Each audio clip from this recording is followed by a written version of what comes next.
Pagpalang araw guys, pag-usapan natin ngayon yung shift shock na issue at tinatawag na no reverse at no drive issue. So tara, let's go. Pagpalang araw guys, another client naman tayo na Toyota Fortuner. Bakit ayaw mag-reverse at ayaw mag-atras? Walang reverse at walang drive ang isang automatic transmission ng Toyota Fortuner. So ayan guys, sinila na po ito kasi nga tawag yan, wala na siyang Avanti atras. So check natin transmission. Ayan, tinanggal na natin. Okay, so balikan natin yung transmission guys. So okay, so makikita dito guys, binaklasan natin. So once may problema yung transmission nyo, unang-unang isipin dyan yung fluid. Okay, so once yung fluid kulay pink pa yan guys, so ibig sabihin okay pa siya. So either electrical o solenoid ang problema. Pero once na ang transmission mo ganito na yung oil, black, kita nyo yung oil, so very madumi. So ang unang masisira niyan guys is yung kanyang system, especially yung clutch pack. Ayan. So yung clutch pack ang unang masisira dito guys. Ayan. And then susunod na yung tatawag na yung mga mechanical system. Ano ba yung mechanical system? Yung kanyang dito, mga bearing. Ayan to, bearing to guys. Ayan. And dito naman din, bearing din ng mga plastic. Yan, mga spacer plastic yan guys.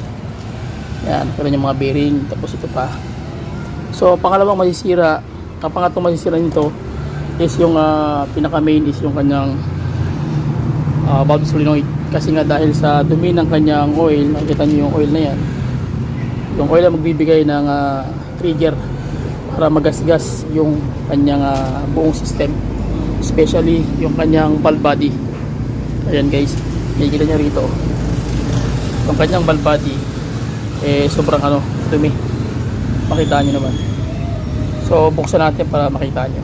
So ito pa, pag once na madumi yung valve body nyo, magkakaroon ng natawag na delay o shift shock. Okay, so ngayon ang mangyayari dyan, yung oil ang magkakaroon ng problema talaga, pinaka main source ng issue. Dahil pag once na pabayaan yung transmission nyo guys, hindi ito pinapalinisan. Ayan, nakikita nyo yan, powderized metal yan, kita nyo. So yan yung, ito yung nagbibigay ng main problem. So once nga kumalat na yan sa buong system, titirahin yan yung torque converter mo. Pasak yan guys, either yung loob sira dahil dyan sa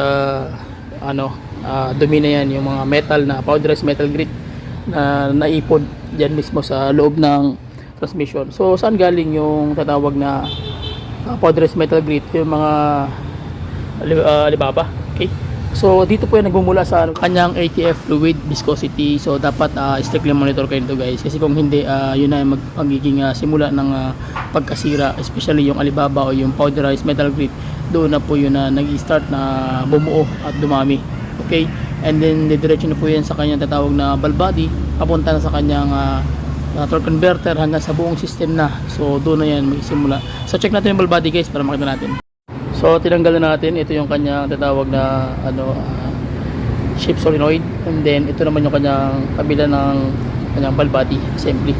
So makikita nyo dito guys yung Alibaba o yung mga powderized metal grit na kumalso na mismo. Ayan kumalso na mismo sa kanyang mismo sa loob ng kanyang valve body. So dito na nagkaroon ng tinatawag na walang reverse, walang drive at shift shock na super lakas dahil dito. So yan, dito yan galing yan. And then ito naman, ayan so ibig sabihin sira talaga. So yung masira nito guys, ang kanya mismong torque converter. So ngayon nagkalat na, nag-accumulate na sa lahat ng buong system, kasi okay naman so far yung basic pointers tutorials pa rin guys. Alam nyo nangyari dito, ngayon ko lang na find out na yung kanyang transmission nabuksan na pala ito. Ang problema nung binuksan ay hindi nila naibalik ng maayos. Bakit? Kulang na siya ng tatawag na check balls. Ayan. So dito merong empty. 1, 2, 3. So tatlo. Tapos dito naman meron ding isa dito. Ayan. So kulang din. So binuksan natin kanina, ito lang yung check balls niya. So ang problema, may mga kulang. Bakit naman malalaman na may check balls ang bawat yung yan na portion? Kasi dito ka titingin, ayan talaga yung lagayan ng check balls guys, yung kwadrado na yan. So may kita mo dito, magkatabi lang sila. So ayan, dapat iyan And then dito naman sa taas, ayan naman dito. Yan isa, ito naman isa din. So same sila.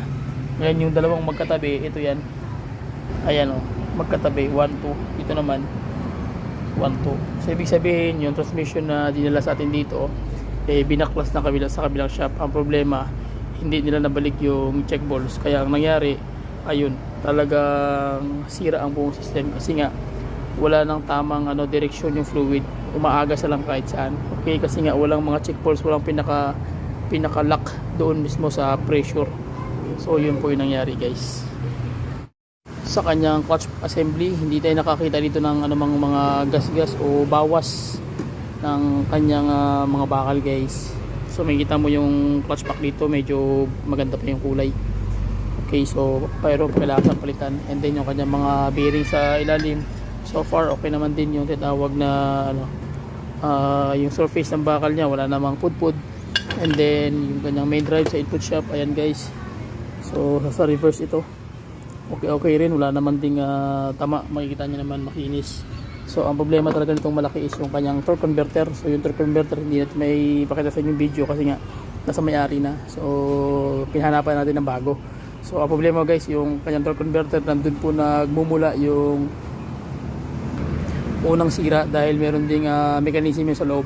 So yun po ngayon na nangyari, nadamay na lahat. Okay, kasi kung dito nagmula yung powderized metal grate dito, ibig sabihin yan mismo yung system sa loob. Tsaka yun dito makikita mo malalaki yung bawas. So far okay naman yung yung loob, wala naman siyang kitang mga tama ng bearing o anumang klaseng pati yung kanyang oil pump okay naman din, wala ring gas-gas. So walang ibang magiging problema is yung kanyang torque converter. So yun po yung problema ito guys, yung torque converter na kailangan palitan. Okay, yung kanyang oil pump guys, ayan, so far okay naman, chinik na natin yan, wala rin siyang ganong gas-gas. Ayan, so walang tama yung kanyang oil pump. So ibig sabihin makinis, ibig sabihin okay siya. So ang problema talaga is yung kanyang torque converter. So yung torque converter hindi ko lang mapakita sa inyo kasi nga tawag yan sa may-ari, hindi na may-ari. So ayun guys, ang nagiging main problem dito, pagwas nga delay yung shifting, shift shock, tapos ayaw mag-reverse, ayaw mag-drive, ayaw mag-neutral. So ibig sabihin marami na siyang components na nasira, lalo na ito yung valve body. Kita nyo naman yung valve body. So hindi na siya magandang hindi na siya maganda yung kanyang sistema dito sa loob. Kasi kita nyo naman yan, saan galing yan. So doon yan galing mismo sa torque converter. Kasi walang tama yung kanyang transmission po. Kahit yung dito hindi nila tinakitaan ng mga gas-gas yan, hindi pa nila baklas yan, pero wala siyang sasabi na punit o malalalim na sira. So ang sira talaga nasa torque converter. So ayan kita nyo yung valve body niya guys. Ito yung check balls, ayan, check balls yan. So pag nagtanggal kanya, kailangan alam nyo saan siya nakalocate, kasi pag hindi nyo mabalik yan guys, so number 1 na problema talaga yan. So mamulat ka na lang, hindi na mag-shape kasi nga mali na yung mga check balls paglagay. So dapat medyo may background kayo bago kayo magtanggal. So again, abangan nyo yung nito, assemble, kung paano assemble din guys. Okay, since na kayo medyo loaded tayo ngayon, kaya hindi tayo makapag-vlog ng maya kasi nga busy tayo guys sa ibang pangangailangan natin. So ayan guys, kita nyo naman. So okay, so ngayon guys, ano ba yung nagkakaroon ng problema naman pagwas ng electrical. So electrical number 1, itong kanyang mga socket ang kailangan mong tingnan. Ayan, so dapat may continuity yan, meron niyang either positive na ground o constant na 12 volts. Ngayon pag wala yan, papuntang ECM o TCM, magkakaroon ng problema. And then yung kanyang mga yan, yung kanyang mga piston. So kailangan yan, bago yung bago yung tawag ko. Sensya na kayo, maingay So bago yung kanyang mga o-ring, upload talaga yan. Okay, and then yung last part guys is yung kailangan meron kang tatawag na repair kit na kompleto talaga. Kasi minsan pag once na bibili kayo ng repair kit, minsan wala yung tatawag na yung plate, yung clutch plate, yung bakal mismo. Kita nyo yan guys, so kompleto yan. So dapat meron talaga yan, kasi pag wala yan talagang problema kayo, dahil minsan may gas-gas yan. Pag may gas-gas yan, hindi rin magkakaproblema kasi nga hindi napantay yung kanyang bakal. So kailangan to siyang palitan siya. And then yung kanyang clutch lining, ito, ayan. So kailangan brand new talaga yan, hindi pwede yung ibabalik mo lang. Pwede mo siyang ibalik, magkakaproblema after mga ilang buwan. So binuksan mo na, kailangan talaga bago na lahat. Okay, and then yung kanyang mga gasket naman sa ball body, so dapat kompleto rin yan siya guys. Hindi pwede wala to, kasi pag wala to magkakaproblema na naman, kasi nga sira na yung old. Okay, and then yung kanyang mga oil seal, yan, kompleto na yan siya guys. Mga o-ring, lahat, pati yung kanyang ayan kompleto na rin yan lahat. So yun po yung mga basic pointers dito guys. Mag-assemble kayo nito. So abangan nyo yung dito, video paano ko assemblin yung buong makina, ay yung buong transmission. Okay, so hanggang dito muna guys. So comment lang kayo kung may mga tanong kayo, comment lang kayo sa ating comment section, tapos try na ma-reply natin yung lahat na mga katanungan ninyo. Okay, so please subscribe to YouTube channel, share my video, bye bye and God bless. See you.